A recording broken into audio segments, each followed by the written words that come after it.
This is I'm gonna. This is the final class in the history of the Balkans, and hopefully you'll see how we develop the history of this area. That there was, massive fights and battles by different empires, and it's no stranger to bloodshed over one empire wanting to take over another empire. And so as we get into the modern day, it is continuing. Stuff that has been going on for thousands of years continues. This is now the trial of the general who was the head of the Serbs in Bosnia. Remember, we talked about the we have Serbia, we have Bosnia Herzegovina, we have Croatia, Slovenia, all those different independent individual republics. They split up. Now Serbia says, okay, we'll dissolve the country of Yugoslavia, we'll become independent nations, but we have a lot of Serbians who are living in Bosnia. We want those areas where they're living to be given to Serbia, and we want all the non-Serbs to get out of those lands. That essentially opens the door to ethnic cleansing. And mind you, the UN, really with the impetus of the US behind it, eventually bring the fighting to an end. They force a peace agreement. And you see what's important to keep in mind is when you force a peace agreement, it doesn't mean you resolved anything. The animosities and the tensions persist. And today, the area is once again, a lot of antagonisms that could spark a renewal of fighting. Anyway, the International Criminal Court interceded and worked to hold accountable the people who perpetrated what were crimes against humanity and genocide.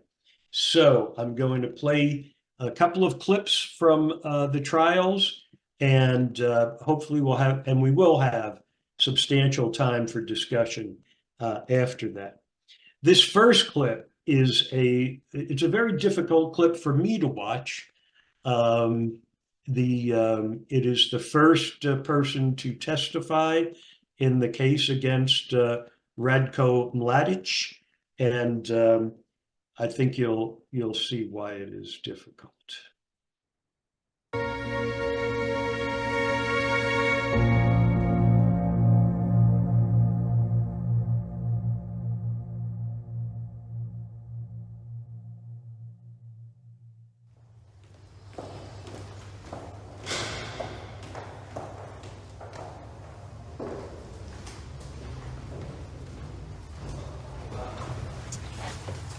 For tomorrow, I'll be standing here where the podium is.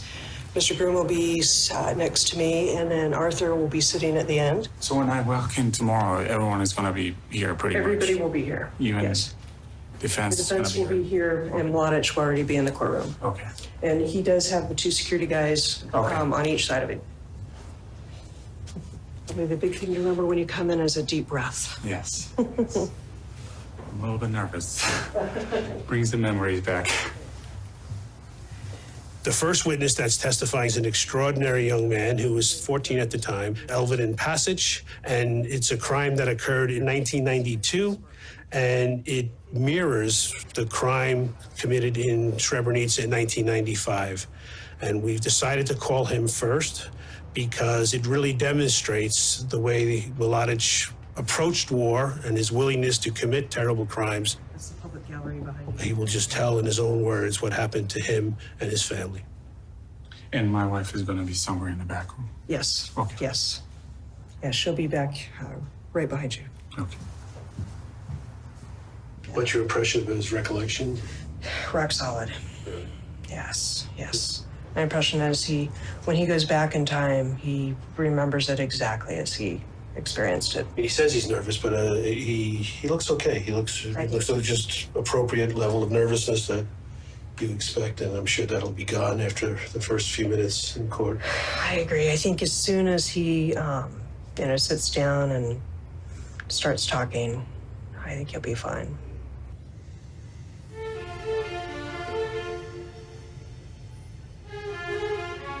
Ratko Mladic is facing 11 charges, including 2 counts of genocide, considered the most serious crime under international law. Peter, will we go?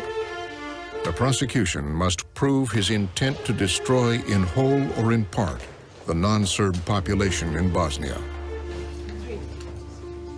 The defense insists he's innocent and never participated in or ordered any crimes. This is case IT0992T, the prosecutor versus Ratko Mladic. Thank you, Madam Registrar. Mr. Groom, is the prosecution ready to make its opening statement? It is, Your Honor. Then you may proceed. Your Honors, 4 days ago marked 2 decades since Ratko Mladic became the commander of the main staff of the Army of Republika Srpska, the VRS.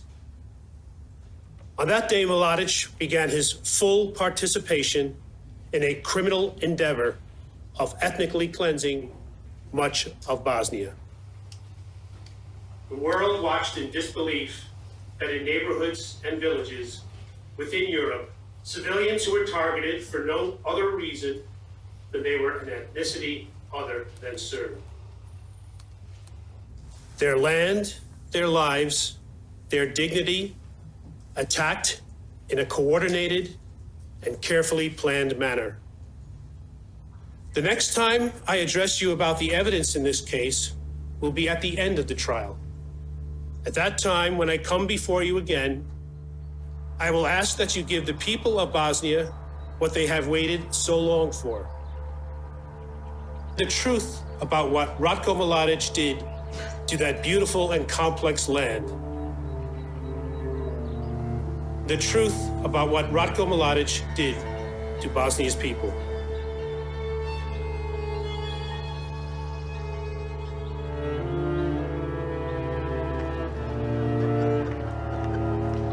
Is the prosecution ready to call its first witness?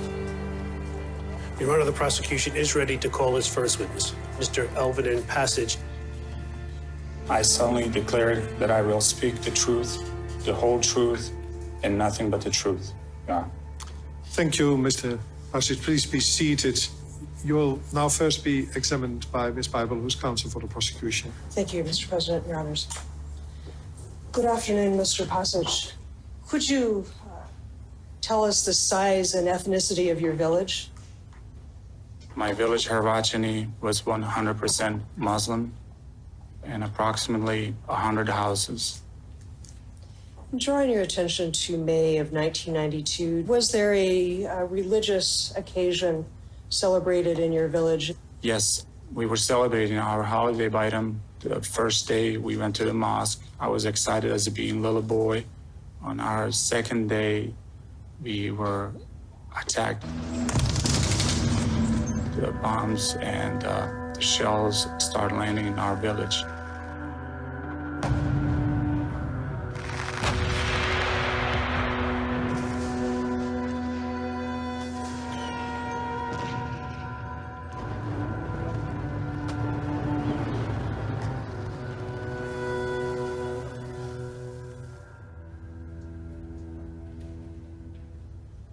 We were instructed to form 3 lines and to lay down in this puddle of mud and water. I was laying down next, my dad was on my left-hand side and my uncle was on my right-hand side. And as I was laying down, they ordered us to, all the women and children, to get up. And at first I didn't want to get up because I was afraid to separate from my dad. And he told me to get up. I told him, no, I don't want to go without you.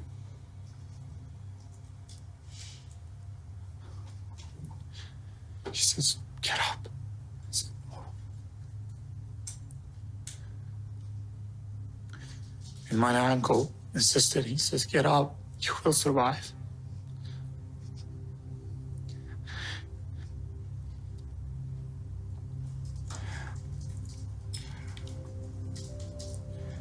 Since I'm reliving and going back to this, I had a dream about my dad last night.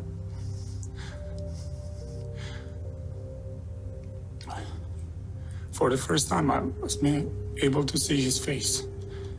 I'm glad, because most of the dreams, nightmares that I have from the personal experience, I was always trying to reach him. I saw his face last night. I miss my dad. Let me find my dad. Please. I would like to find my dad.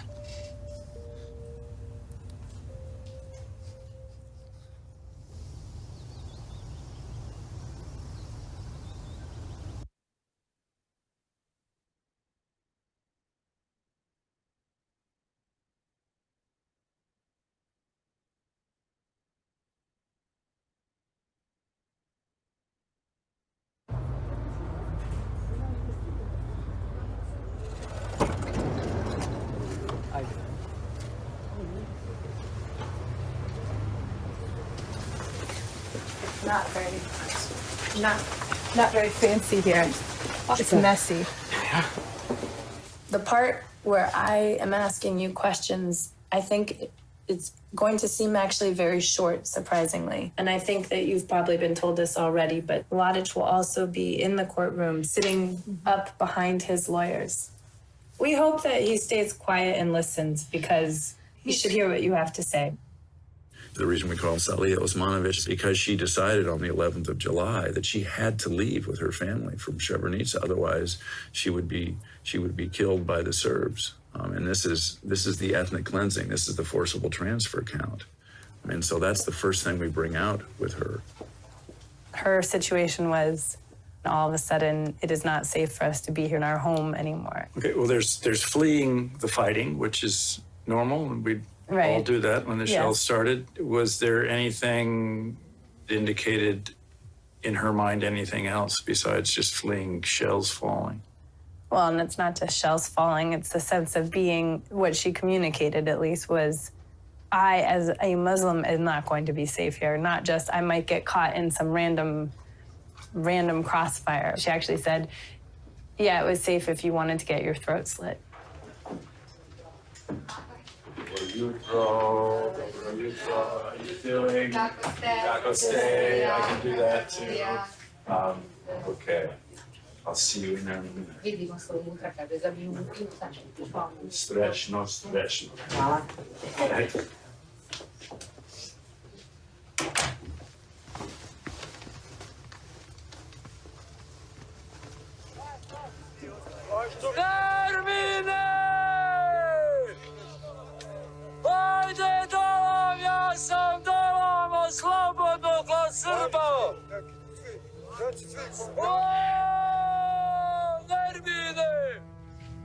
Mrs. Osmanovic, do you recognize the man that's featured in that video?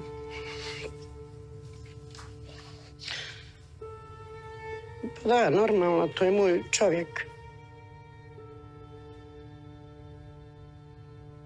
You state that you went to Potocari on 11 July. Did you go to Potocari from the town of Srebrenica? Da, jesam. Mladić kaže, ko šta ima kod sebe da odbaci. Pa ja bila ovako blizu njega. Up until the moment that you boarded the bus in Potocari, do you feel like you could have stayed in Srebrenica if you wanted to? Ma kako ostati? Gdje ćemo ostati kad smo mi bili u jednom pakao? Tu je bilo pakao, tu je bilo vojska srpska uništila.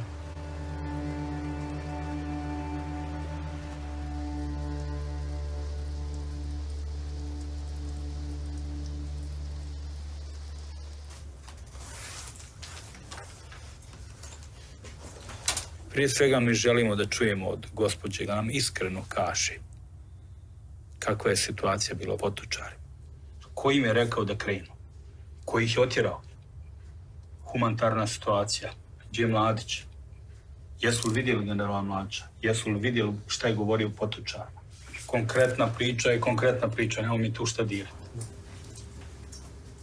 What is being described as deportation by the prosecution in relation to Srebrenica was a humanitarian evacuation that was agreed to by all sides. My goal with this witness is to see if I can link up certain parts of her written testimony to video footage that we have of the actual events that she seems to be describing. We hope to show our client, General Mladic, acting in a very humane light, providing food and water to the civilians that were located there. I'd like to move now to your statement where you talk about an encounter with General Mladic and when he said that first the women and children could go and you all moved towards the buses and trucks. I would like to take a look at a video to see if this accurately depicts the incident you're talking about. Bilo da je malo, veliko, staro ili mlado. Ne bojte se ništa, samo polako. Neka prvo idu žene i djeca. Samo bez panike i propustite malu djecu i žene. Nemojte da se neko dijete izgubi. Ne bojte se ništa, niko vam neće ništa uraditi. The demeanor of General Mladic, is it similar to or different from the demeanor of General Mladic during the encounter that you remember with him? Ja ne znam. Na ovom je bolje što je rekao da idu djeca i da ćemo prima kladnju na ovim snimcima. Kao meni. Madam, you mentioned that there was water and chocolates being handed out. Was there also bread being handed out by the VRS soldiers? Ja, sigurno. Pa sigurno su dijelili, ali dijelili i nahranili ih i pobili ih. Kao navodno, eto, dijelili. Trebalo su reći da prođemo, da odimo, da komšije smo, sve. To je bio pakao. Nego sam vidjela Mladića, bolan. Ja to znam, ja nisam budala. Ja nemam svoja 2 sina i svoga muža, sama lutam. Po svijetu i sama živiš. Pusti priču. I ja sam kriva za narod. Mrs. Osmanovic, the chamber understands that being taken back to the events must be emotional for you. We appreciate that you came. You may now follow the usher.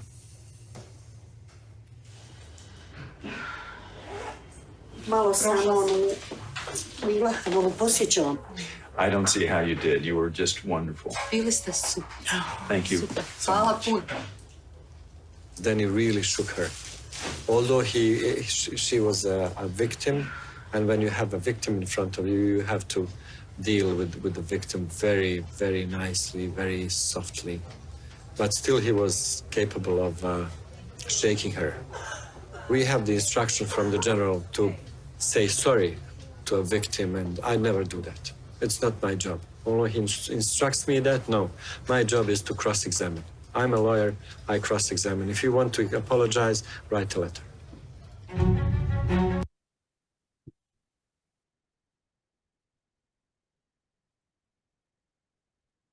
And of course, he is convicted, sentenced to life, but he remains a revered figure amongst the Serbians.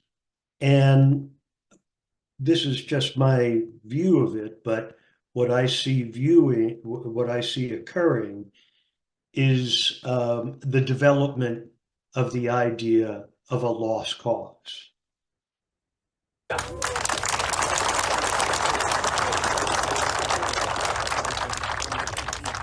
Pre svega da vam se zahvalim što ste i ove godine u ovako divnom broju došli ovde da zajedno ovom mobom. Moram da vam prenesem pozdrave od komandanta. On je ovde danas sa nama. Kad je moj otac imao 8 godina, on je ovde ovim planinama čuvao ovce. I desilo mu se da je bio sam, imao samo svoj štap koji je voleo da šara kad je izašao vuk. I taj vuk je šepao jedno jagnje za zadnje noge, a naš komandant je to jagnje šepao sa 8 godina za prednje noge i počeo tim štapom da tuče vuka po glavi. i vuk je pobegao. Godinama kasnije došao jedan opasniji vuk i uhvatio našu slobodu za zadnje noge, a on je zajedno sa vama napravio taj štab koji se zvao Vojska Republike Srpske i tukli ste vuka dok nismo stvorili Republiku Srpsku.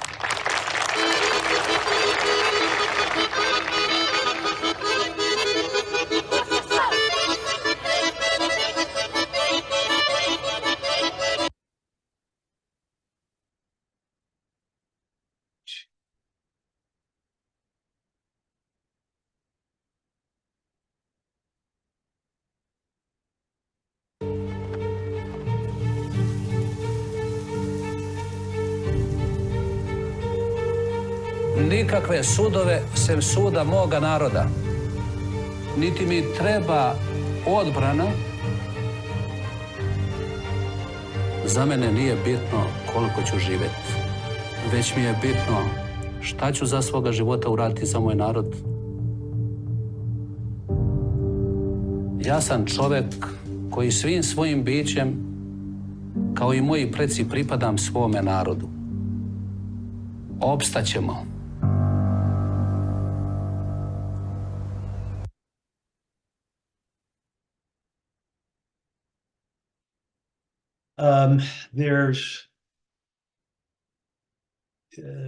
It's difficult to watch all of this, but it's important to understand that, you know, ethnic cleansing is deeply embedded in American history. When you get into the documents of what occurred before the American Revolution, after the American Revolution, the Northwest Ordinance, when they went into California, it is replete with orders for ethnic cleansing. The Texas Rangers began as a militia group to go and kill off the peoples from Mexico who were in Texas. And so, you know, this isn't unique to Yugoslavia. And if I move into the current day, we all know what's going on with Gaza. This is Darfur in Sudan. And again, what do we have? We have more than 8 million people displaced by the fighting. And again, we have, this is a story in The Guardian telling about the latest version of ethnic cleansing. So this is, you know, this is one of a particularly horrible instance. We have advanced to a point where we can hold accountable people who perpetrate these crimes against humanity. But I'm sorry to say, I don't think it can end there. There must be, we must dig deeper into the base cause of all of this and do something about it. Okay, with that, let's open for discussions. Please use the raise your hand function. If anybody's got anything they want to ask Sal. Or comments, any comments. You know, how you feel about all of this.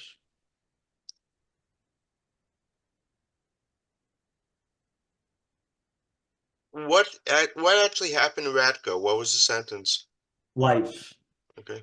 Sentenced to life imprisonment. People wanted executions, but you know, the thought was life may be harsher than executing him. And also the fear of what might come from making him into a martyr. Cynthia? Hi, yeah. I was watching the Daily Show last night, and they were talking about a documentary that was produced about the artists in Sarajevo afterwards. And it's what's his name? Blanking on the name. Have you heard about that or? No, I haven't.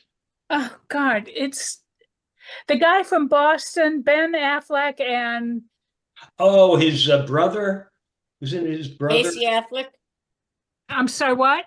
Casey Affleck? No, not the brother, the friend that they, from Boston, and who's one of the producers of this. Anyway, he was talking about it. Gosh, I'm blanking on his name. Yeah, that's all right. Yeah. Anyway, it's certainly a more positive thing. I'm sorry, what, Joy? I said Matt Damon. I thought you were talking about Casey Affleck. Yeah, no, it's the friend, Matt Damon. Oh gosh, getting old ain't for sissies, as the old saying goes. But yeah, I mean,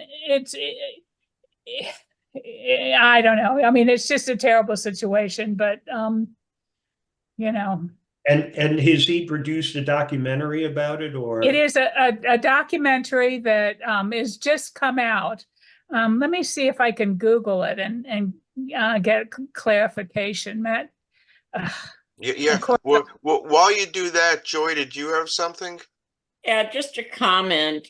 It seems very disturbing to me, certainly, that all of these kids are claiming ethnic cleansing and all this stuff now, where they don't mention any of the other ethnic cleansings that have been going on, when this is really not ethnic. It's going after terrorists. The Rohingya, Darfur. There are just several places in the world that are going after people, but our college campuses don't seem to be able to educate people about that, or they don't care. Or is it just historical anti-Semitism? Well, I think you get, I'm sorry, did you find it, Cynthia? Yeah, it's called Kiss the Future, and it says art as an act of defiance. It takes place in Sarajevo. So Okay, I great. don't know, it's a sidebar, I guess, but No, it's good. Great, thank you. yeah. Look, whenever I've been involved in looking at, these kinds of things, obviously passions and emotions get ignited from everyone.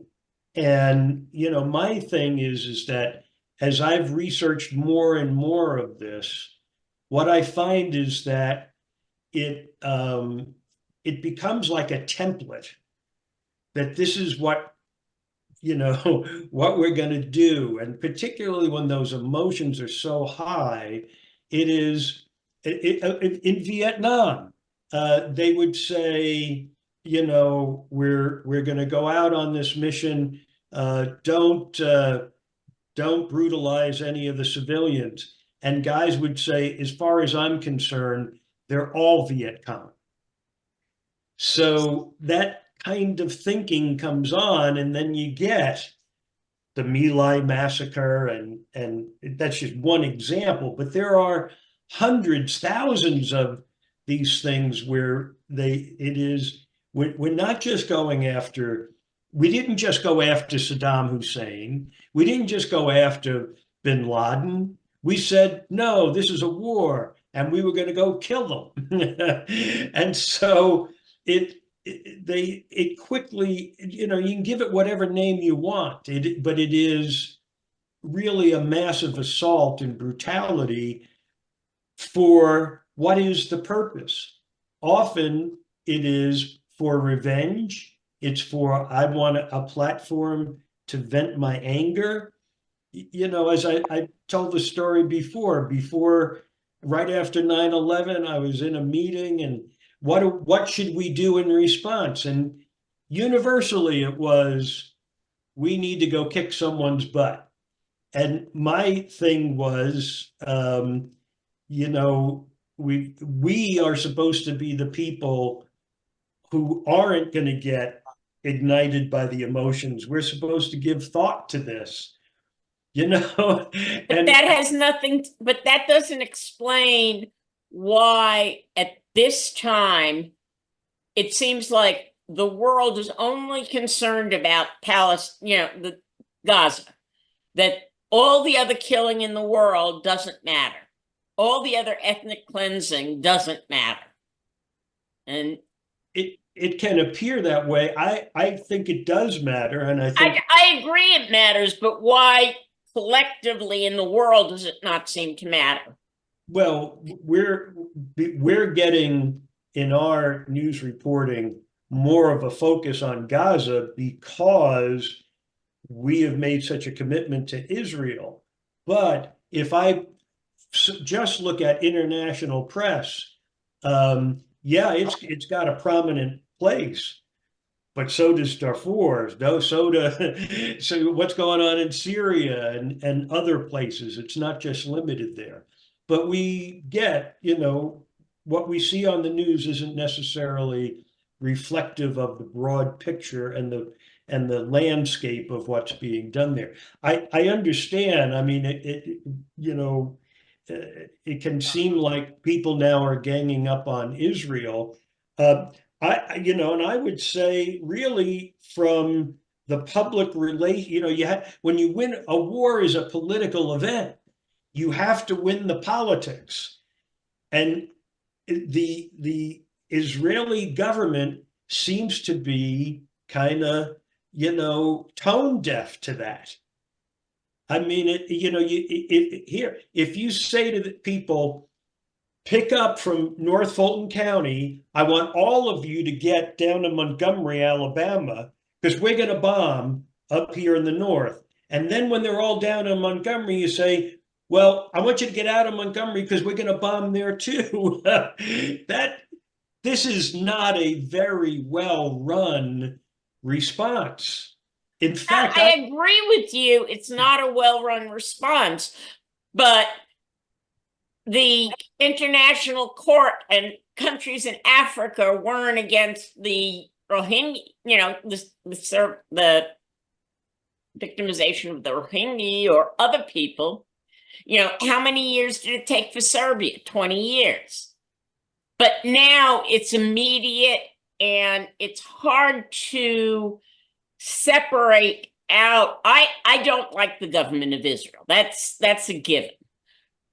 But it's hard to separate out when these people are calling for the victor of 4 wars started by other people to give back and become victims again. And it's very hard for me to accept that the educational system in this country hasn't at least tried to fight back. I understand. You know, I think it's, I think it's hard for me to not see that there are passionate forces on both sides that, you know, are ignited right now.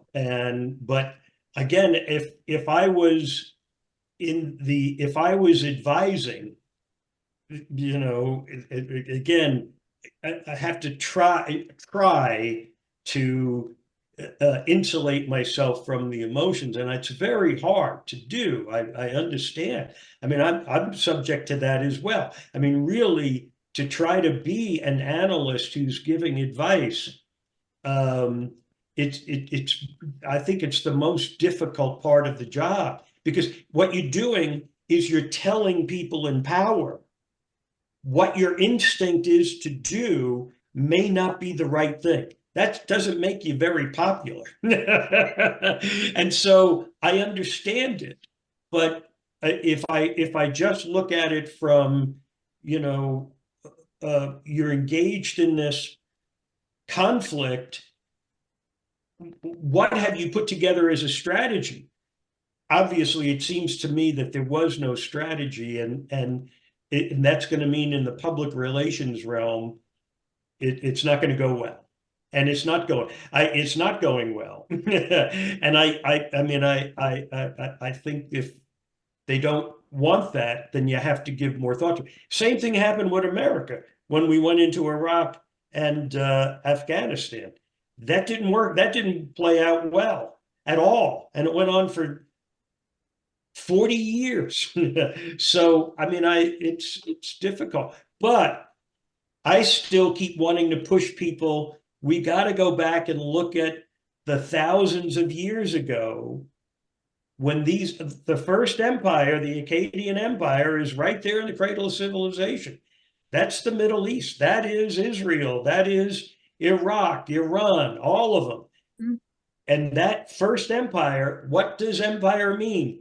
Invasion, occupation, brutality, and so we've got to, as a world, start to think about what can we do to start to mitigate them.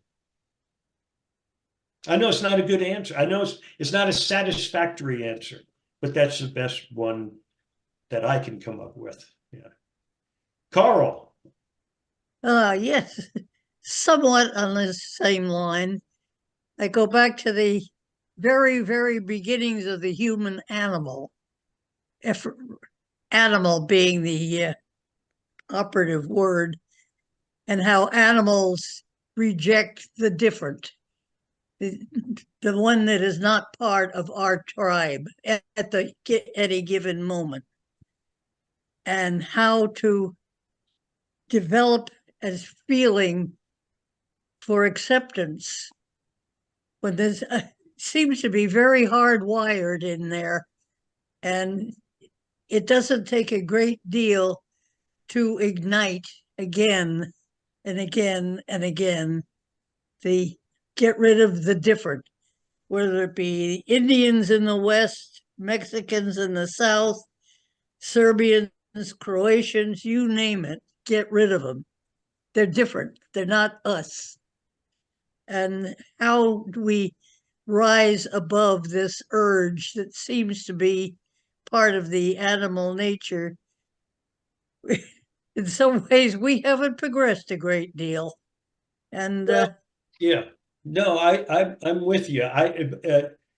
Again, going back to the beginning of the class, I wanted to try to highlight that when we started splitting from our ape ancestors, and we were most closely tied to the chimpanzee, and mind you, that's only when we had a reptilian brain, and so it was pure instinct as to how we lived in basic survival. We started splitting off as our brain continued to develop, because we thought the chimpanzee was too aggressive, that they, what they would do, I'm no expert in this. I'm just relaying the stuff that I've read. And what they say is that as we started splitting from the chimpanzee, we became maybe the kinder and gentler chimpanzee. That the chimpanzees, before we split off, they would fight over what were their hunting grounds, their territorial grounds, where they would go for food, and even in the modern day, there's stuff you can find on planet Earth that shows you chimpanzees encroaching on each other and how they do it, and it's really it represents what they did then. So they were fighting mostly over food.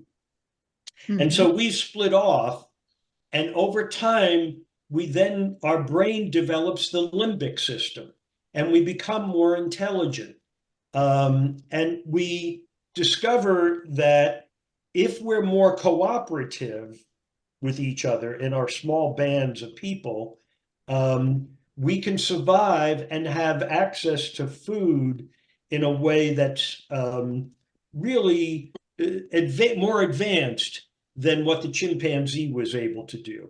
Yes, our band. And as time goes on, I would say that we don't really become, in my view, we don't really become human until we have the neurons emerge in our brain, the neocortex.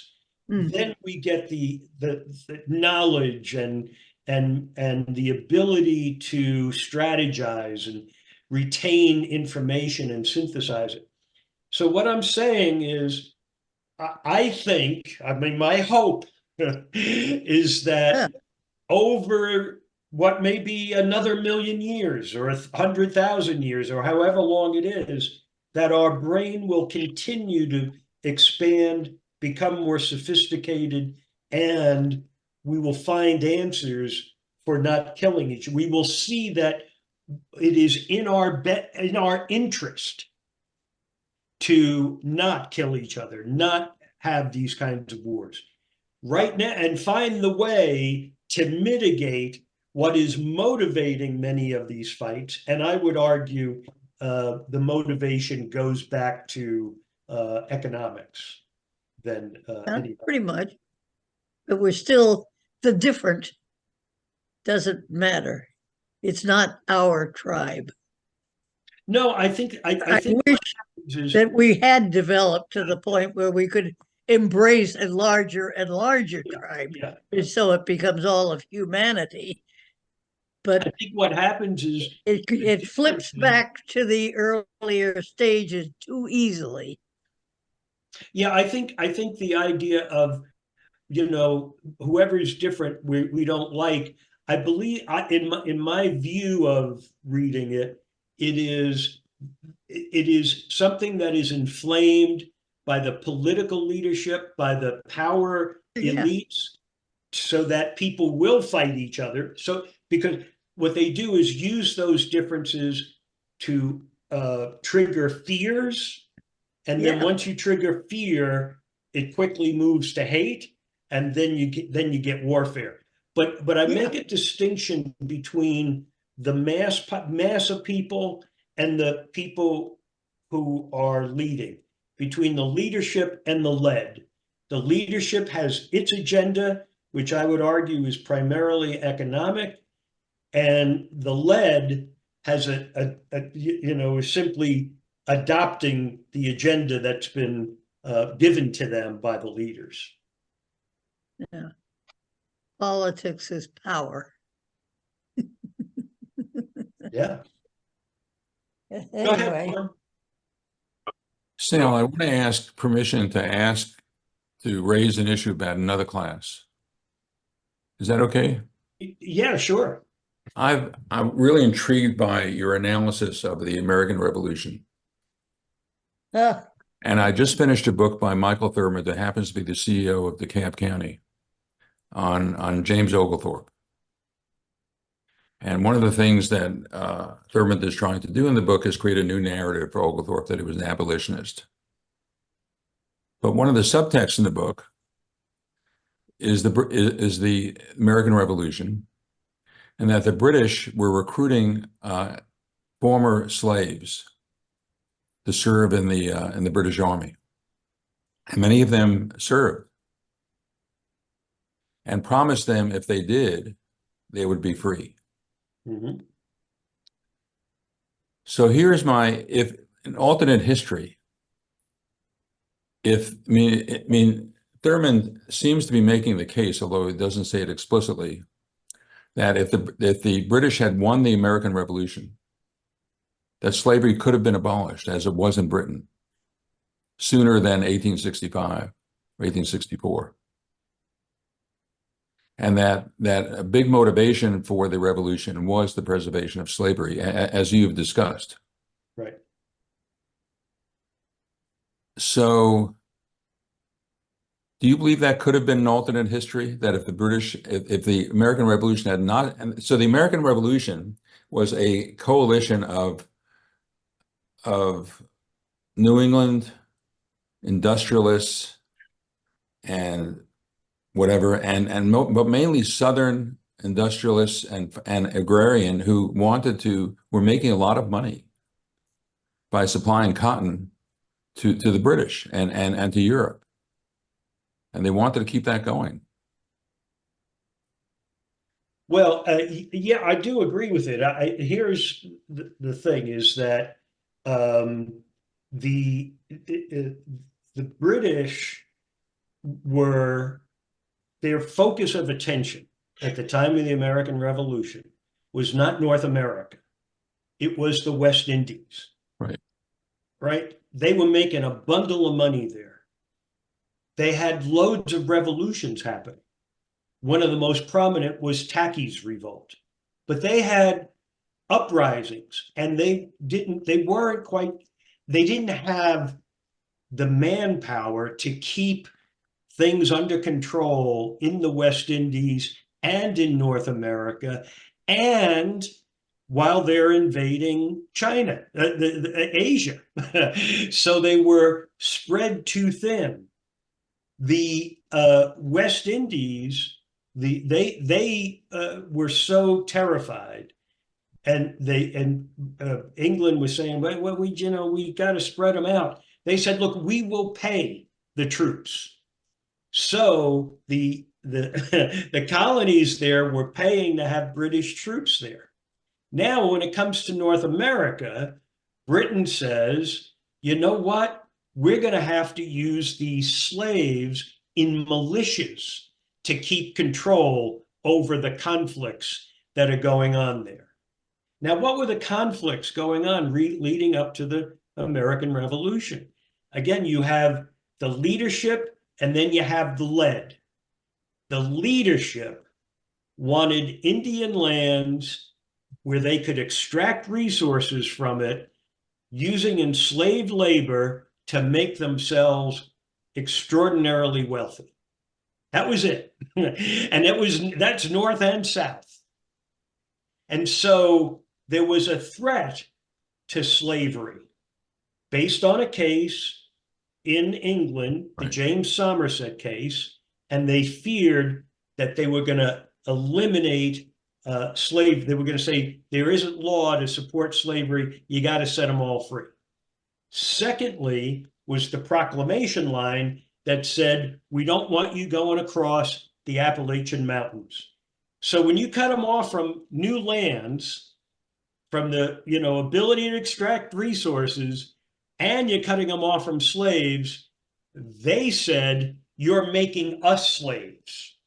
So that's what gets the leadership ginned up to want to fight against England.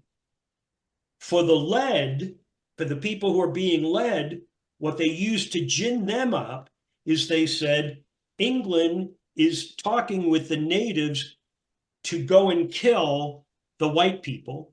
England is trying to get your slaves to rebel and to go kill their master. In Virginia, which was a hotbed, certainly, of what was going on, probably more so than Boston. But in Virginia, the governor says, if you guys don't stop this revolution stuff, I'm going to take the black slaves, I'm going to give them weapons, and we're going to use them against you. So the using slavery as a cudgel wasn't new. It was going on a lot. So, and then they say when the revolution breaks out, that if you escape and come to us, we'll put you to fight against the colonial leadership. And so, yeah, that was going on. And England was also making deals with the Indians to come on their side. But then they came to a problem. North America is not that important.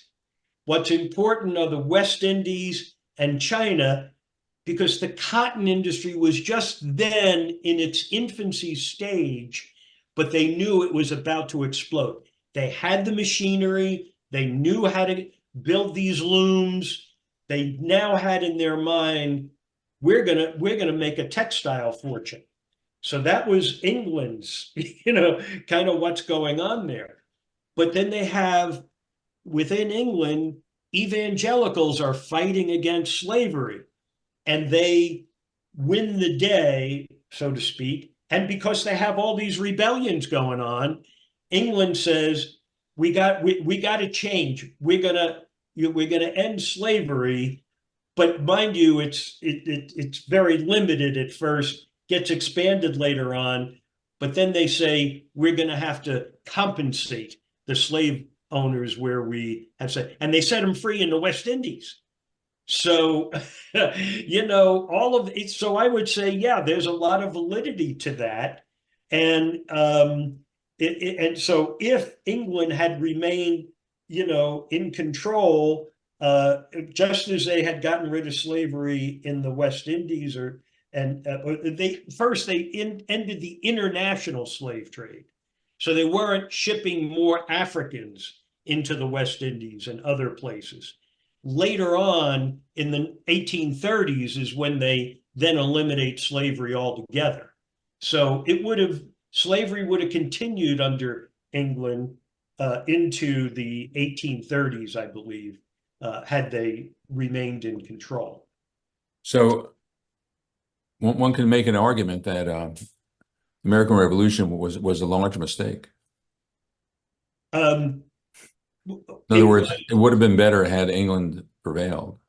Well, you could make that argument, certainly. But what it did is I think what's important is for us to really look at what the leaders were into. What was their private agenda? Because that's the thing. If there was a threat to slavery, if England they were going to have a war no matter what. If you're going to threaten slavery, there's going to be a war. If you're going to keep us from going across the Appalachians, we're going to have a war. That was it. That was where their money was going to be made. Well, thank you. Thanks for thinking about that. I hope that answers. You ought to look at that book by Michael Thurman. Yeah. Sure. Okay. Margita? Thank you. Yeah, getting back to how to stop ethnic cleansing in the world, to oversimplify, I see two large components. The first is international rules of law, very strong and capable of punishing those who are convicted. The other side is peace education, progressive education, starting not just in schools, but, houses of religion, whatever, philosophy, home life, to enlarge the circle of what we call tribes, to encompass the whole globe, humanity. And that is possible with children. We just need to, okay, I guess what I'm saying is you cannot change the human brain right now. We have this old, added on clunker of a brain that is there. So our brave little frontal lobe, together with trying to survive in communities, is fighting that. And that will be there. There will be the tendency towards ethnic cleansing is just an animal reaction that's in the brain. But I believe that education can change that. And, nothing more powerful. When I taught in public schools, I had a picture of the Earthrise, that famous Earthrise. And I think that does something to children, that you just have a total different feeling about what we're all about. That, that precious little globe, that precious planet. It can be done, but then parallel to that, in order for education to be able to be that strong and radical, in a way, change from before, you have to have a truly democratic system that allows for a free, fact-based, truthful education. And with enough regulations, if you have a capitalist economy, have enough regulation to prevent excesses and have a, you know, progressive social democracy that encompasses all and gives voice to everybody in those democracies, and then worldwide having that international law applied rigorously. You have to have rule of law. Those who commit these atrocities have to pay. Yeah, and part of what we're seeing in the Balkans was people being held accountable so that they have to pay a price for what they did. But, you know, again, I think there aren't any simple, all the answers are part of what has to be a comprehensive response. And I think that will take a very long time. Yeah. But we need to start now. No time to delay. That's what these classes are about. Right? Go ahead, Madeline. Hey, I wanted to go back to what you and Norman were talking about for a sec. I love to read nonfiction history, but I also like to read mysteries and other things. And I'd like to recommend a book to everybody called The Kingdoms of Savannah, Kingdoms with an S of Savannah by George Dawes Green. And it is a mystery novel set in Savannah. Some of it's kind of silly, but it has this amazing history in it where they go back. There's an archaeologist involved, so the archaeologist is looking back, and it concerns enslaved people in the Savannah area that did join the British Army in the Revolution, and but wanted after the war to stay in Georgia. It is the craziest story, and I thought surely he made this up, and then I kept searching online and found out that this really happened. And it is really amazing. I don't want to give away what it is, but it is a pretty amazing history that I'm sure no one was ever taught in school. Never heard of it before. So the guy who wrote it is the guy that founded the Moth Radio Hour, if you've ever heard that on the radio. And I just found it really fascinating. So another thing about England is that when they decided that they were going to get rid of slavery, they paid the plantation owners. They gave nothing to the people who'd been enslaved, but they paid the plantation owners, which is kind of bizarre.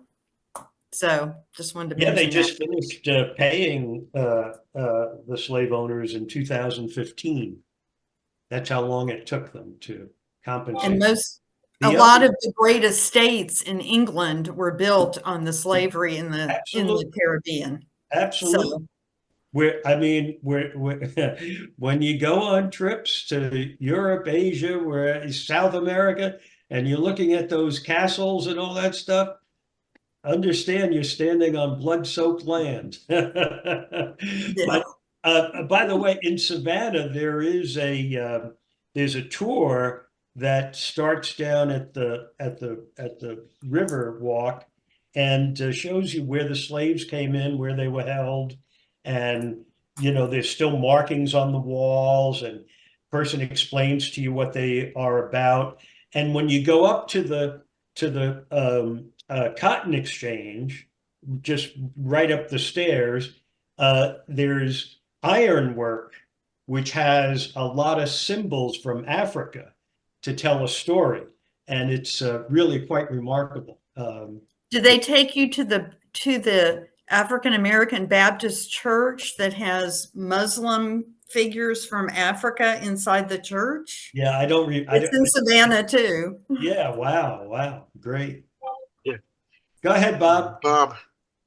This is about an issue that was brought up a few minutes ago concerning what we could possibly do, some of the things we could possibly do to put an end to wars and genocide. There was an article today in the AJC that said that 2024 will be one of the worst years for climate-related disasters. And they mentioned a few that have already happened. About 2 weeks ago, there was a report that the last 10 months were the hottest 10 months on record. So despite what some people say, you know, the world is getting warmer and it's having its, excuse me, it's having its effects.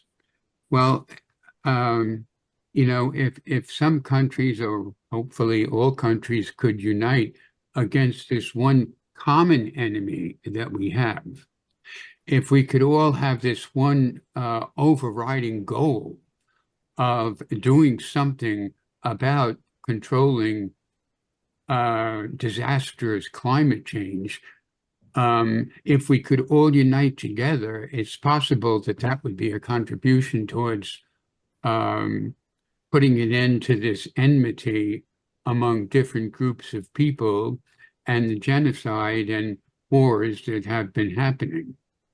Bravo. Yeah, you know, Bob, you know, I believe that most people are reasonable. I believe that whenever there is something to be negotiated, if the people entering the negotiations are honest and forthright and you know, not coming in with an already stipulated position, that you can find resolution to just about everything. The problem is we don't recognize the distinction between the powerful and the masses. We think of it as all of us could get together and agree, and that may be true. But the people who have that very select group of wealth and power, they have an interest in the problems not being solved. You know, if you look at climate change, a lot of what's behind that are the enterprises that have abused the environment, and you know, it's coming home to roost in that way. And they are so powerful, they'll stop anything that is, you know, gonna, you know, lead to an agreement. Mind you, we you know, it's just a little, you know, anecdote, but there was a legislation floated that would ensure that everybody had a right to vote and how to protect it and all of that. And the group, you know, a nonprofit, you know, think tank, the ALEC organization, met with Republican legislators. Yeah, I know. To say to them, you may read this and find some of it to be reasonable and good and something you can support. You must reject all of it. So there you have someone who's going into a negotiation that there's no negotiating. They've been told this is the answer. We're not going to negotiate. If I take the situation in the Middle East today and say we negotiate something as a settlement? Well, if there's a position that says we will not agree to anything unless we get everything we want. So essentially you have to surrender. We're not negotiating anything. You just have to surrender. That's not negotiation. You know, it's possible that the ALEC people and Exxon, the people at Exxon and other companies and other wealthy people might realize at some point that they're going to go down with all the rest of us. And that's part of my point, is that if we get to that, level of intelligence where you can say, you have an interest in this not failing. Because, you know, look, right now, the people of extraordinary wealth are saying, we don't need to worry about this because we're building condos inside of mountains. We'll be insulated. We think we're going to be safe from a nuclear blast because we've dug, you know, a rat hole underground or whatever. It's nonsense, but and they are doing that. They are building those planes. This is going to be, and they think they're going to survive. Again, I think if the brain developed enough, you would be able to communicate that ain't a solution. You know, we got to take a different route. But again, that takes a long, long time. And I've come to believe that those kinds of changes will come at the same rate that Pangea broke up into the continents. And I know it sounds nuts, but it is, you know, I think that's the reality. And, you know, I think it is incumbent upon those during their lifetime that we keep, we don't walk away from this problem. We at least identify it. We at least discuss it.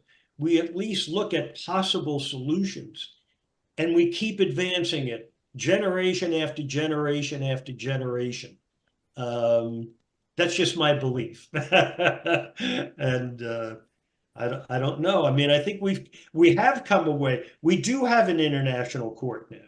We do have the UN, you know, the World Trade Organization. We have some mechanisms that are coming into place, but it's a snail's pace, and that's just what it is. Yes, it's a snail's pace. You know, somebody mentioned a few minutes ago that if we started with childhood and if we worked with the colleges and so forth to teach more peaceful ways of resolving issues, that would be helpful, and it's certainly true. There was I worked at a college half a century ago where we started a program of studies in peace studies, where 4 of us got together and instituted a major field of study in peace studies. And part of it was psychology, biology, and this, that, and the other. And that has caught on in a few other colleges. Now, that's over 50 years ago, and it hasn't caught on as much as we would have liked.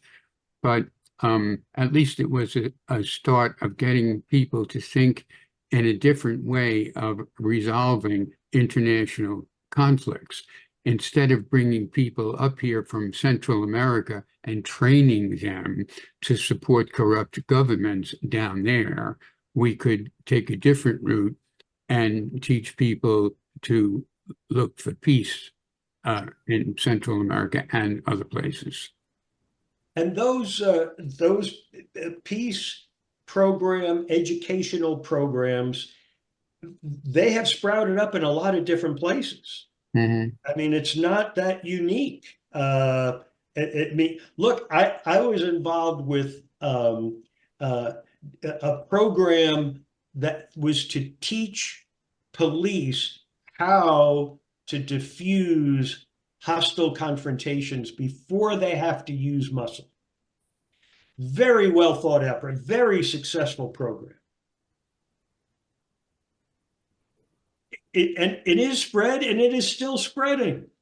But is it everywhere? No. Right. I just think that we have to think that these solutions will take a very long time to be widespread. And I think that becomes a practical thing, and it also becomes an influence for a strategic planning so that you're not looking for immediate answers. They just aren't there. Look, you know, the way Emory dealt with the protesters on the campus, calling in the Atlanta Police Department like that, I just don't believe there's a heck of a lot of strategy going on Right. there. No. You know, Wasn't thought out well. you know, as a police agency, I would have people who were talking to the leaders of those groups before we get to a hostile confrontation. I would know what's going on. I would, and mind you, for the people who set up tents, you know, they set up tent. I mean, you know, the charge that they have is criminal trespass. Criminal trespass? You're going to send in APD with tear gas and that kind of stuff? Are you kidding me? That is bizarre. It's just, you know, again, a very poor leadership response. You know, I know people have to, for anybody who has to go, please, you're free to go. The words that Donald Trump is waiting to hear, you're free to go. But I don't think he's going to hear that. Anyway, are you going to let my people go? You know, and by the way, in sending notes to me about the classes and all that, if you can, I'm also interested if any of you have had any experiences in paying porn stars. I just would like to hear the story, see if I can't, you know, develop some kind of class out of that. But I wanted to, I had it in the State University of New York in Albany. They had this was maybe over 20 years ago. During finals week, a young man suffering from schizophrenia gets a weapon, goes into a classroom while the finals are going on. Geez, I hope I haven't told this story before. If I have, just tell me to shut up. Anyway, so he goes in, and the campus police engage the guy in discussion, negotiations. But they've never been trained in how to deal with a schizophrenic. So they just go, we can't negotiate with him. The guy's just nuts. So they stop the negotiations. A kid in the room makes a move and it frightens the schizophrenic, and the schizophrenic shoots him. Didn't kill him, but he badly wounded. And so as a result of this, the students are, you know, up in arms. We want a safe campus. You need to do stuff to make this place, you know, safe and all of that. And the university president says, we're going to improve security, makes commitments to build fences and get more guards and all this kind of stuff. And then I enter the picture as a consultant. And the project manager is taking me to meet the university president. And, you know, my assignment was, let's understand what they want to do and put together how we can do it. And so I tell the project manager, look, introduce me, then leave. Let me talk to him alone. And so I said to him, I said, look, I think I understand what you want to do. And, you know, I want you to understand that I'm not stupid. That when a university president says, I want to do this, my job is to implement it. But I said, you know, you're paying me a lot of money. I think you ought to hear what I gotta say. He said, okay. And, you know, because it's just, when you don't have any other people around, you can say things that don't back him into a court. I'm just a consultant. If he doesn't like what I say, he says, thank you very much, good night, bye-bye, and I go home, and he didn't ever have to see my face again. So I said,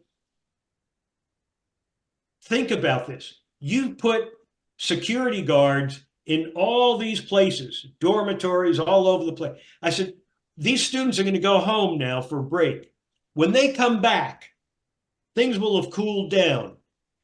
The first night they have a beer bash and an underage kid gets drunk, your security guy is going to have to act. How do you think they're going to respond to that? They will freak out.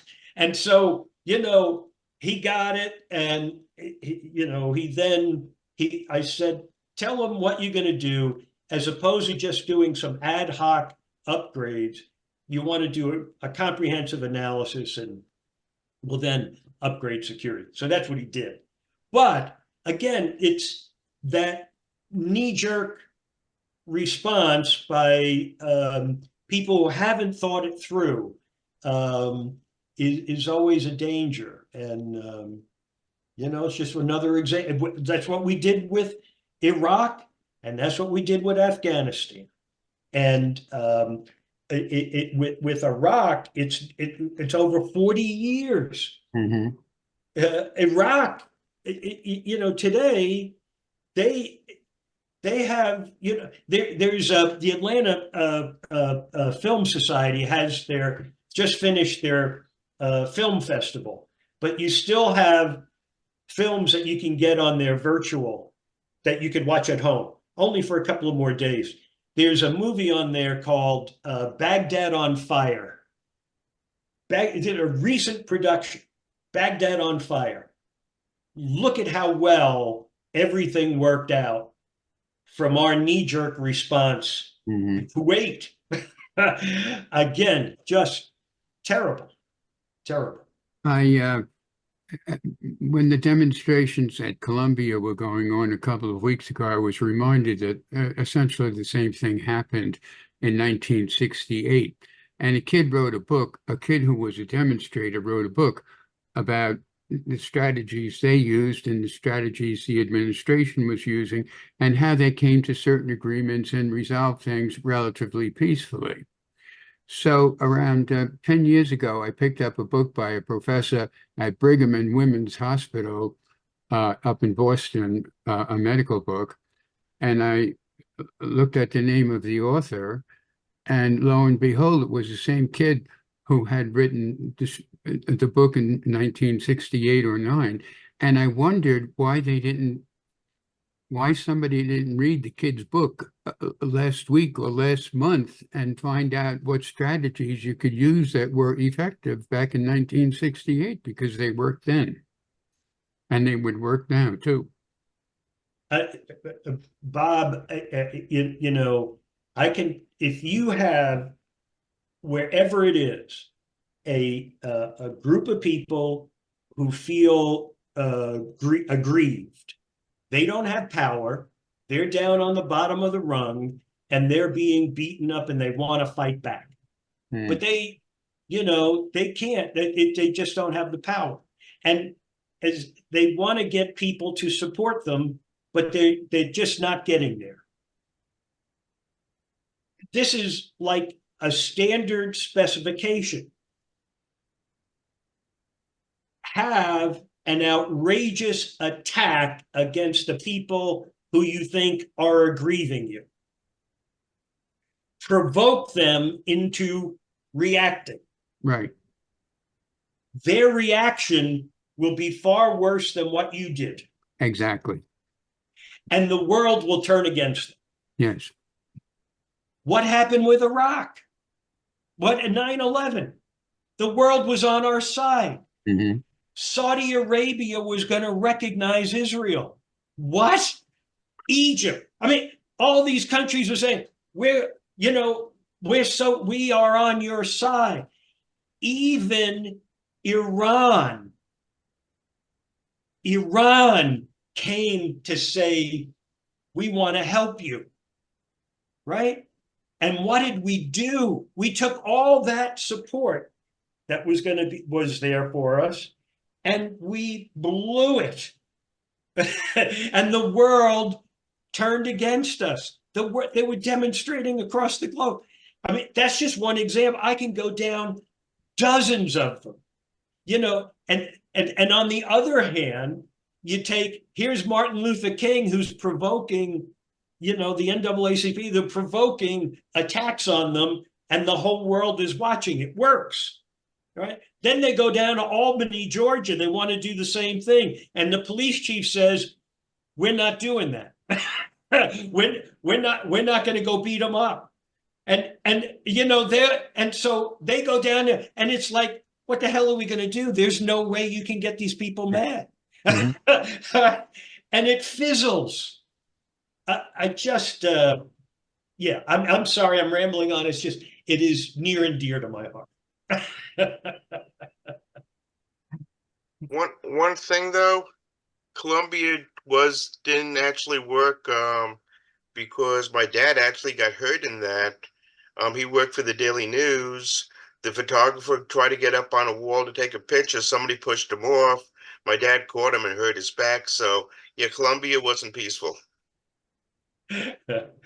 Well, yeah. It wasn't peaceful, but the demonstrations and the violence of the demonstrations did come to an end when some sensible negotiations began taking place. Very few things happened without significant violence between 68 and 72, I would say. But the music was great. Okay. I have probably kept you all way too long. Yeah. Thank you all for participating. We've run over. Oh my goodness. Way over tonight. Okay, the 10 people that are left that can give Sal a round of applause. Thanks, Sal. Thanks, Sal. And Lauren, if you could copy the chat. Bye, everybody. Send that to me. Oh, sure. Yep. Okay, well, thank you, everybody, and we can't wait till Sal comes back again. Yeah. On the Second Amendment. Well, on the Second Amendment, it'll be really awesome. Come January. We'll see. That is, you know, if Bill and Ann allow me to come back, if